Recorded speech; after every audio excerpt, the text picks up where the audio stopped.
கர்த்தருடைய பரிசு நாமத்திற்கு ஸ்தோத்திரம் உண்டாவதாக. இன்றைய ஜீவ வார்த்தை நிகழ்ச்சியை கேட்டுக்கொண்டிருக்கும் அனைவரையும் கர்த்தருடைய பரிசு நாமத்தினால் வாழ்த்துகிறேன், ஆசீர்வதிக்கிறேன். இன்றைய தின தியானத்திற்கு தேவன் கொடுத்த வேத பகுதி அது பிலிப்பியருக்கு எழுதின நிருபம் 4ஆம் அதிகாரம் 4ஆம் வசனம். பிலிப்பியர் 4:4. கர்த்தருக்குள் எப்பொழுதும் சந்தோஷமாயிருங்கள், சந்தோஷமாயிருங்கள் என்று மறுபடியும் சொல்லுகிறேன். பிலிப்பிய பட்டணத்தின் மக்களுக்கு பவுல் எழுதின நிருபத்துல சொல்லப்படுகிற ஒரு காரியம். இதுல பாருங்க, 2 காரியங்கள் ஒரே காரியத்தை 2 தடவை சொல்லப்பட்டு இருக்கிறது. கர்த்தருக்குள் எப்பொழுதும் சந்தோஷமாயிருங்கள். அப்ப தேவனுக்குள் எப்பொழுதும் சந்தோஷமாயிருப்பதுதான் நமக்கு கொடுக்கப்பட்ட ஒரு கட்டளை. அது துன்பமான நேரமா இருந்தாலும் சரி, இன்பமான நேரம் இருந்தாலும் சரி, போராட்ட காலமா இருந்தாலும் சரி, எப்பொழுதுமே தேவனுக்குள் சந்தோஷமா இருப்பதற்காக நாம் அழைக்கப்படுகிறோம். ஏன்னா சகலத்தையும் செய்து முடிக்கிற தேவன் மேல நம்பிக்கை வைத்திருக்கிறோம். நமக்காக எல்லா காரியங்களும் செய்து முடிப்பார் அப்படின்ற நம்பிக்கை வைத்திருக்கிறோம் நம்ம தேவன் மேல. அப்படி தேவன் மேல நம்பிக்கை வைத்து கொண்டு நம்ம சந்தோஷமா இல்லைன்னோம்னா அப்ப உண்மையிலே தேவன் மேல நமக்கு உண்மையான நம்பிக்கை இல்லை, பற்றுதல் இல்லை, தேவன் மேல உண்மையான விசுவாசம் இல்லை அப்படின்னு தான் அர்த்தம். அது இன்றைய தினம் இதை கேட்டுக்கொண்டு இருக்கவங்க ஒருவேளை எனக்கு ஒண்ணுமே நடக்கல அப்படின்னு மன வருத்தத்துல இருக்கலாம். ஆனா தேவன் சகலத்தையும் அதிர்ந்தின் காலத்தில் நேர்த்தியாக செய்து முடிக்கிற தேவன். ஆனால்தான் கர்த்தருக்குள் மனமகிழ்ச்சியா இருப்பது என் பலன் அப்படின்னு தாவீது ராஜா சொன்னாரு. தாவீது ராஜா சந்தோஷமா இருந்த காலங்கள்னு பாத்தீங்கன்னா ரொம்ப கம்மி தான். ஒருவேளை அவர் பொறுப்புகளுக்கு வருவதற்கு முன்பாக வனாந்தரத்துல சிறு பையனாக ஆடுகள் மேய்த்து கொண்டிருந்த காலத்துல வேணா அவர் சந்தோஷமா இருந்திருக்கலாம். ஆனா இன்றைக்கு அவர் பொறுப்புகள் அவர் கொடுக்கப்பட்டதோ, இன்றைக்கு ராஜாவாக அவர் அபிஷேகம் பண்ணப்பட்டாரோ, அன்னையிலிருந்து ஒரு போராட்டம் தான்.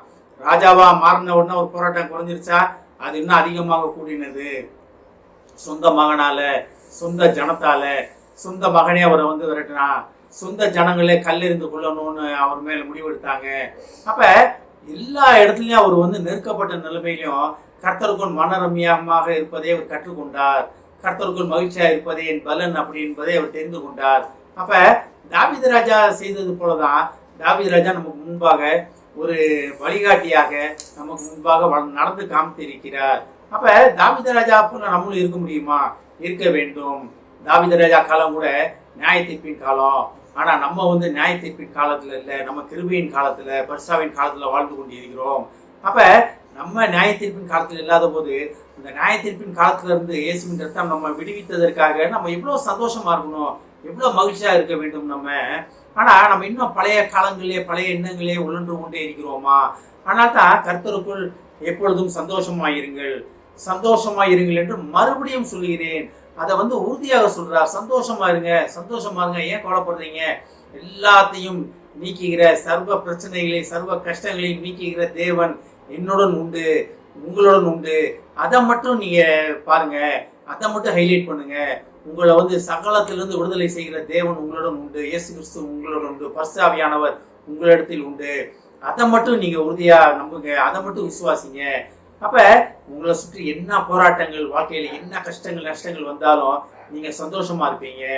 தேவனுக்குள் சந்தோஷமா இருப்பதே, கர்த்தருக்குள் சந்தோஷமா இருப்பதே எனக்கு பலன் அப்படின்னு தாவீது ராஜா சொன்னது போல நம்மளாலே சொல்ல முடியும். நம்மளோட அழைப்பே தாங்க சந்தோஷம், சமாதானத்தோட இருப்பதற்காகத்தான் தேவன் நம்மளை படைத்திருக்கிறார், அழைத்திருக்கிறார், பேர் சொல்லி அழைத்திருக்கிறார். அதுல இருந்து நம்ம விலகி போய் கடந்த காலத்திலே, கடந்த பாவங்களே உழன்று கொண்டிருந்தனால்தான் நம்மளை அந்த பழைய வாழ்க்கையிலிருந்து விடுவிப்பதற்காக இயேசுவின் ரத்தம் நமக்காக சிந்தப்பட்டது. இயேசுவின் ரத்தம் ஒவ்வொரு மேலேயும் தெளிக்கப்பட்டிருக்கிறது. எதுக்காக? பழைய பாவத்திலிருந்து, பயத்தின் பிடியிலிருந்து, நியாய தீர்ப்பின் பயத்திலிருந்து உங்களை விடுதலை செய்வதற்காக, நீங்க சந்தோஷமா இருப்பதற்காக பலியான தேவனுக்கு ரத்தம், இயேசுவின் ரத்தம் உங்கள் மேல் சிந்தப்பட்டிருக்கிறது. அதை மட்டும் விசுவாசிப்போம். மறுபடியும் ஒரு விஷயம், இந்த வசனத்தை நான் வாசிக்கிறேன் பாருங்க. கர்த்தருக்குள் எப்பொழுதும் சந்தோஷமாயிருங்கள், சந்தோஷமாயிருங்கள் என்று மறுபடியும் சொல்லுகிறேன். அன்றைய தினம் பிலிப்பிய பட்டணத்துக்கு பவுல் அடிகளார் சொன்ன ஒரு காரியத்தை இன்றைய தினம் இதை கேட்டுக்கொண்டு விசுவாசிகளுக்காக பவுல் அடிகளார் சொன்ன அதே காரியத்தை நான் மறுபடியும் சொல்றேன். கர்த்தருக்குள் எப்பொழுதும் சந்தோஷமாயிருங்கள், சந்தோஷமாயிருங்கள் என்று மறுபடியும் சொல்கிறேன்.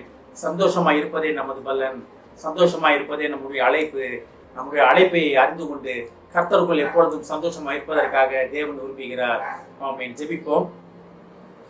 எங்களை அதிகமான அன்பின் பரலோக பிதாவே, கர்த்தாவே, நாங்கள் எப்பொழுதும் உமக்குள் சந்தோஷமா இருப்பதே எங்களுடைய அழைப்பு என்பதை அறிந்து கொண்டோம். ஆண்டவரே, இதை கேட்டுக்கொண்டிருக்கும் ஒவ்வொரு விசுவாசியும் ஆசீர்வதிக்கிறோம் அப்பா. ஒவ்வொரு குடும்பத்தையும் ஆசீர்வதிக்கிறோம் ஆண்டவரே.